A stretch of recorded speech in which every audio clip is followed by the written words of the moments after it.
Recently, I was doing some research on 16th century boxwood carvings when I discovered that the vast majority of these beautiful works of wood carvings that I was looking at were taken almost completely from pre-existing prints, paintings, and the carver, while being very skilled with his craft of fine, delicate woodwork, was not so creative when it comes to narrative composition, and thus he copied it from others. And after discovering this, I found myself having these weird, conflicting thoughts about originality and ownership.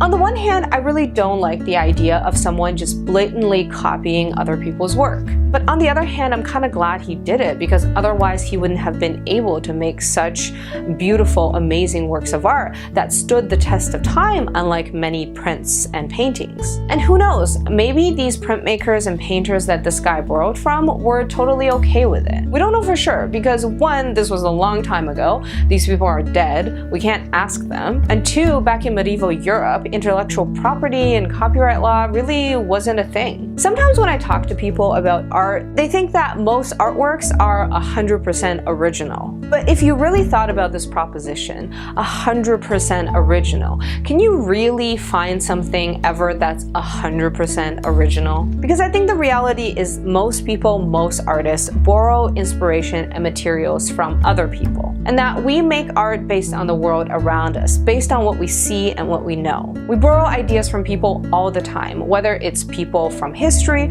or our contemporaries. Now, intellectual property and copyright law are really complicated issues.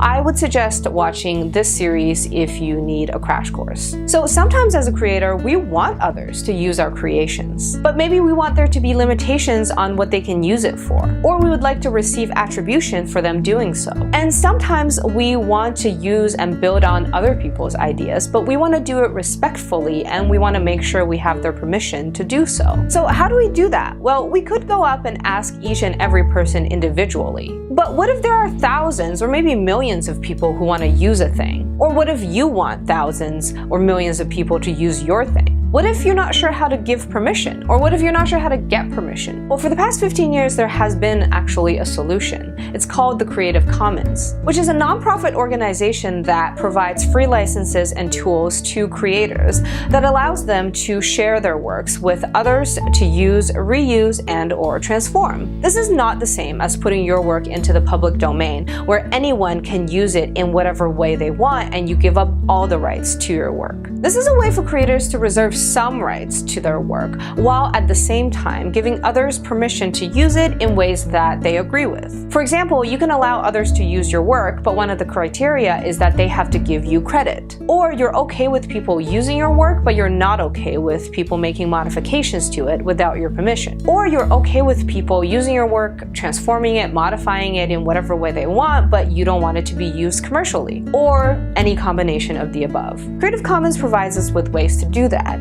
and they can also help us navigate the complicated world of the internet and differing international copyright situations. Now, I understand that not everybody is into remixes, not everybody is interested in sharing their work, and not everybody is interested in using other people's work. And that's totally okay. I think the existence of copyright and all rights reserved is vital to our culture and economy. And thus, being supportive of collaboration is by no means a rejection of independent creation. Artists should be able to choose the type of ownership they want to have over their creations, and should receive protection whether they choose to retain all of the ownership over it or share it with others. So this Project for Awesome, I encourage you to share some of your support with Creative Commons. Please vote for this video and Creative Commons so that they can receive a portion of the money we fundraise this year for Project for Awesome. And please also consider donating a small amount yourself directly to Creative Commons.